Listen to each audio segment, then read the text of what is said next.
नमस्कार, आप देख रहे हैं सी न्यूज भारत और मैं हूं आपके साथ ज्योति अरोड़ा। वक्त हो गया है न्यूज बुलेटिन का, जिसमें हम जानेंगे कि कहां निकाली गई माता रानी की प्रतिमा, कहां एसडीएम को दूल्हे की बग्गी पर बैठा कर किया विदा और कहां की गई चेतन झांकी की शुरुआत। साथ ही जानेंगे कि राजस्व सेवा अभियान के तहत कहां लगाया गया शिविर और किसने किया औचक निरीक्षण। सभी खबरों को जानेंगे विस्तार से, तो आइए नजर डालते हैं इस वक्त की बड़ी खबरों पे। नवरात्र के पहले दिन ही माता के भक्तों में दिखाई दी आस्था। नाचते झूमते डोल बाजों के साथ माता रानी की धूमधाम से लाया गया मां काली की अद्भुत प्रतिभा, जो कि कलश पर एक पैर पर ही खड़ी है, जो लोगों को आकर्षित कर रही है। वहीं स्थित नगर में नवरात्र के प्रथम दिवस पर माता भवानी मंदिर में दर्शन के लिए भक्तों का तांता लगा रहा। एवं मंदिर के पुजारी मुकेश पांडे ने बताया कि ये चमत्कारिक मंदिर है, यहाँ श्रद्धालुओं की मनोकामना पूर्ण होती है। कहते हैं कि जिस पर माता रानी की कृपा होती है वो यही भवानी मंदिर आकर हाजिरी लगाता है और मंगलवार को माई के दर्शन करने आरती के लिए भक्तों की भीड़ लगी रहती है।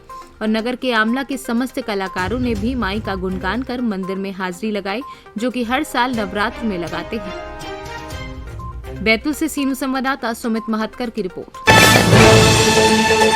देवरिया जनपद के 338 पत्थरदेवा विधानसभा के पूर्व जिला पंचायत सदस्य, छात्र संघ अध्यक्ष एवं सपा के वरिष्ठ नेता अंबुज शाही ने पत्रकारों से बात करते हुए बताया कि हमारे द्वारा अखिलेश यादव को एक पत्र लिखा गया है। मैं इस पत्र के माध्यम से अपनी विचारधारा रख रहा हूं। आगामी 2022 के चुनाव में वर्तमान परिस्थितियों को देखते हुए प्रत्याशियों के चयन में उत्तर प्रदेश के संपूर्ण विधानसभा से किसी भी मुस्लिम भाई को इस बार टिकट न देकर उनका समायोजन विधान परिषद, राज्यसभा, निगम आदि संगठन में समाहित किया जाना पार्टी एवं जनहित में बेहतर होगा, क्योंकि भारतीय जनता पार्टी ने पूरे प्रदेश के माहौल को इतना विषाक्त बना दिया है कि जिसमें मुस्लिम भाइयों के व्यक्तिगत हित एवं पार्टी का नुकसान होगा। इसलिए प्रत्याशियों के चयन में सावधानी अपेक्षित है, क्योंकि 2022 में समाजवादी पार्टी की सरकार बनना आवश्यक है। देवरिया से सीनू संवाददाता ज्ञानेंद्र नाथ मिश्रा की रिपोर्ट। राजगढ़ के छापीहेड़ा में तालाब परिसर पर प्रजापति ब्रह्म कुमारी ईश्वरीय विश्वविद्यालय के स्थानीय सेवा केंद्र द्वारा नवरात्रि पर मां दुर्गा, महालक्ष्मी, मां सरस्वती की चैतन्य झांकी सजाई गई। झांकियों को देखने नगर के सैकड़ों की संख्या में महिला, पुरुष और बच्चे तालाब परिसर पर पहुंचे, जहां पर सुंदर सुसज्जित झांकियां देखकर मनमोहित हो गया। ईश्वरीय के सदस्य ने कहा कि नवरात्रि पर्व सिर्फ शक्तियों की आराधना का पर्व ही नहीं, बल्कि परमात्मा शिव की शक्तियों को स्वयं में धारण करना शिव शक्ति बनने का महापर्व है। राजगढ़ से सीनू संवाददाता राम बाबू चौहान की रिपोर्ट। शाजापुर कलेक्टर दिनेश जैन के द्वारा गुरुवार को सुंदरसी में लगाए गए राजस्व सेवा अभियान शिविर का औचक निरीक्षण किया। यहां पहुंचकर कलेक्टर दिनेश जैन ने सुंदरसी में लगाए गए शिविर में ग्रामीण जनों से अनेक कार्यों के बारे में जानकारी ली। वहीं ग्रामीणों ने बताया कि लगभग 5 साल से सुंदरसी के बंदोबस्त का कार्य चल रहा है, किंतु अभी तक पूरा नहीं हुआ, जिसको लेकर कलेक्टर दिनेश जैन के द्वारा तहसीलदार को निर्देश देते हुए अति शीघ्र बंदोबस्त कराने की बात कही। वहीं कलेक्टर जैन के द्वारा ग्रामीण जनों को सुझाव दिया कि ग्राम की अधिक आबादी है तो आसपास के और कुछ गाँव को जोड़कर नगर पंचायत बनाने के लिए प्रस्ताव तैयार करे। वहीं नगर के मांगलिक भवन निर्माण की राशि प्राप्त नहीं होने से भवन अधूरा पड़ा है, जिसको लेकर अति शीघ्र राशि डलवाने की बात कही। शाजापुर से सीनू संवाददाता किशोरनाथ की रिपोर्ट। केंद्रीय पेट्रोलियम मंत्री हरदीप सिंह पुरी और राज्य कक्षा के मंत्री रामेश्वर तेली, पेट्रोलियम सचिव तरुण कपूर सहित विविध अधिकारियों की उपस्थिति में देश भर में विविध जिलों में पीएससी ऑक्सीजन प्लांट का ई लोकार्पण किया गया, जिसमें गुजरात के नर्मदा जिले के राजपीपला मुख्य मथक में कोविड-19 हॉस्पिटल में भी एचपीसीएल के सहयोग से लगाई गई पीएससी ऑक्सीजन प्लांट का लोकार्पित किया गया। ये जो कार्यक्रम है, इसके अंदर माननीय पेट्रोलियम मंत्री श्री हरदीप पुरी के द्वारा पूरे देश में पेट्रोलियम मंत्रालय द्वारा स्थापित पीएससी ऑक्सीजन प्लांट्स का इनॉग्रेशन किया गया है। उसी सिलसिले में हिंदुस्तान पेट्रोलियम ने गुजरात में 2 प्लांट का इनॉग्रेशन किया है। हाँ, यहाँ पर नर्मदा जिले में राजपीपला के अंदर एक प्लांट और दूसरा तापी जिले में निज़र में एक प्लांट का इनॉग्रेशन किया गया है। ये दोनों प्लांट जो है 450 लीटर्स पर मिनट कैपेसिटी के हैं और इससे इस प्लांट्स को जो पहले जो ऑक्सीजन सिलेंडर्स के ऊपर ये लोग करते थे, पेशेंट को सप्लाई करते थे, अभी उसकी जगह पे उसकी ज़रूरत नहीं पड़ेगी और ये प्लांट से इनकी पूरी रिक्वायरमेंट मीट की जाएगी। धन्यवाद। नर्मदा जिला માટે ખૂબ આનંદનો દિવસ છે કે ભારત સરકારના પેટ્રોલિયમ ડિપાર્ટમેન્ટ દ્વારા અને માનનીય શ્રી લોકલાડીલા વડાપ્રધાન શ્રી નરેન્દ્ર મોદી સાહેબના નેતૃત્વ હેઠળ આજે જે આપણે અહીંયા પ્લાન્ટ આવ્યો છે એ 450 લીટર ઓક્સિજન 1 મિનિટનું ઉત્પાદન કરી શકે છે. જો એકી સાથે દર્દીઓને 5 લીટર ઓક્સિજન પર મિનિટ આપવામાં આવે તો એકી સાથે 70 થી 80 દર્દીઓને આપણે એકી સાથે નિરંતર ઓક્સિજન જ્યાં સુધી પ્લાન્ટ ચાલુ રહે ત્યાં સુધી આપી શકીએ છીએ. અત્યાર સુધીમાં અત્યારે આપણે જે કોવિડ વેવ 1 અને 2માં જે કામગીરી કરી એમાં જે આપણને તકલીફો પડી, ઓક્સિજન સિલિન્ડર વાપરવા પડતા હતા, જે બહારથી લાવવા પડતા હતા, હવે એ ઓક્સિજન સિલિન્ડરો આપણને નહીં લાવવા પડે. આ જે ઓક્સિજન પ્લાન્ટ આપણે જે એમને પ્રદાન કર્યો છે એ આપણા જિલ્લા માટે એક વરદાનરૂપ સાબિત થયો છે. गुजरात से सीनू संवाददाता वसीम मेमन की रिपोर्ट। उत्तर प्रदेश उप मुख्यमंत्री ने सिराथू में नवनिर्मित रेलवे ओवरब्रिज का लोकार्पण किया। इस ओवरब्रिज का नाम संत मलूकदास रेल ऊपरी मांगी सेतु रखा गया। इस ओवरब्रिज के लोकार्पण होने से क्षेत्रवासियों को यातायात की बेहतर सुविधा उपलब्ध होगी तथा व्यापारियों को भी व्यापार से जुड़े कार्यों को आगे बढ़ाने में सुगमता मिलेगी।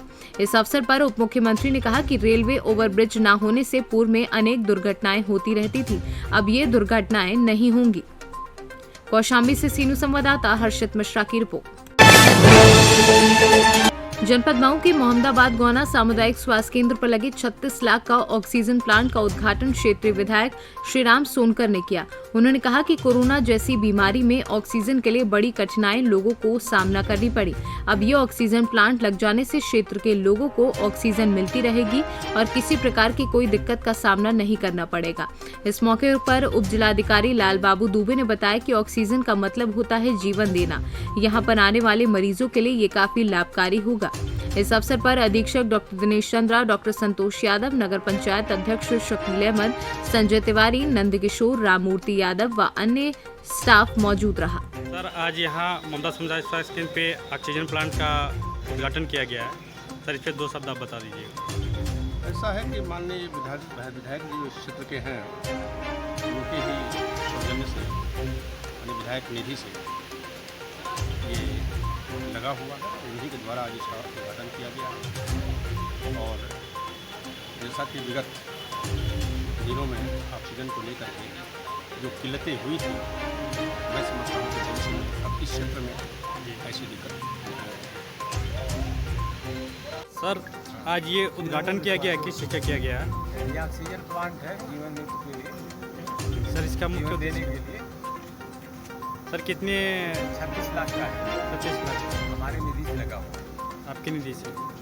सर, इसका आज ये उद्घाटन हुआ है। उद्घाटन हुआ और कम से कम जो अपने क्षेत्र के लोग हैं, पहली प्राथमिकता तो उनको है कि उनका ऑक्सीजन की कमी न आए और ऑक्सीजन को बराबर मिलता रहे, उनका जीवन सुरक्षित रहे। इस नाते अहमदाबाद में यह साबित कराया। मऊ से सीनू संवाददाता राजीव शर्मा की रिपोर्ट। नवरात्रि हिंदुओं का एक प्रमुख पर्व है। नवरात्रि शब्द एक संस्कृत शब्द है जिसका अर्थ होता है 9 रातें। इन 9 रातों और 10 दिनों के दौरान शक्ति देवी के 9 रूपों की पूजा की जाती है। 10वां दिन दशहरे के नाम से प्रसिद्ध है। वहीं सागर में विगत 17 वर्षों से श्री नवयुवक काली कमेटी पुरानी सब्जी मंडी नया बाजार द्वारा इस वर्ष भी दुर्गा स्थापना की गई। इस झांकी में भगवान शंकर और माता पार्वती विवाह रूप में प्रस्थान करते नजर आ रहे हैं एवं उन दोनों की सवारी भी अलग अलग है। जहां शेर पर शिव जी सवार हैं, वहीं नंदी पर माता रानी सवार हैं। स्थापना के पूर्व माता रानी की अगवानी के लिए बड़ी ही धूमधाम से बैंड डीजे बग्गी द्वारा माता को लाया गया एवं विधि विधान से स्थापना की गई। ये झांकी बड़ी माता नाचनदास विजय टॉकीज रोड से प्रारंभ होकर शहर के मुख्य मार्ग होते हुए पुरानी सब्जी मंडी नया बाजार अपने स्थान पर स्थापित की गई। ये अद्भुत झांकी देखकर लोगों में उत्साह का वातावरण है एवं शहर भर के लोगों में देखने की उत्सुकता भी है। नाम है भैया आपका? हमारा दिलीप जाटव नाम है। ये नया बाजार है, पुरानी सब्जी मंडी। आप प्रतिमा देख सकते हैं, मातेश्वरी के साथ नंदी बाबा हैं और भोले बाबा के साथ शेर है। अच्छा। ये विदा होते हुए का माहौल है और यह एक आकर्षण का केंद्र है जी। और इधर हम लोग गाइडलाइंस का भी पालन करते हैं कोरोना के का। और ये बहुत बड़ा एक आकर्षण केंद्र है और बहुत दूर दूर से इधर श्रद्धालु भी आते थे। कितने वर्षों से आप प्रतिमाएं स्थापित कर हम रहे लोग हैं? को इधर होगा 17वां वर्ष चल रहा है, नवयुवक काली कमेटी। अच्छा। और क्या आप अलग तरीके से स्थापना के दौरान करते हैं? स्थापना के दौरान हम लोग का चल समारोह बहुत अच्छा रहता है जब प्रतिमा को लेके आते हैं, और हम लोग विसर्जन भी बड़े धूमधाम से करते हैं। सागर से कैमरा पर्सन धर्मेंद्र यादव के साथ चंद्रेश यादव की रिपोर्ट। टीकमगढ़ के दिगौड़ा थाना अंतर्गत ग्राम पुनौल में अवैध शराब विक्रय करते हुए आरोपी रामकुमार राय के कब्जे से 48 पाव मसाला मदिरा के जब्त। उप निरीक्षक सियाराम चौधरी आरक्षक ने जब्त मदिरा की कीमत लगभग 3,000 रुपए होना बताया है। टीकमगढ़ से सी न्यूज संवाददाता मनोज खरे की रिपोर्ट। न्यूज बुलेटिन में फिलहाल के लिए इतना ही। आप देखते रहिए सी न्यूज भारत।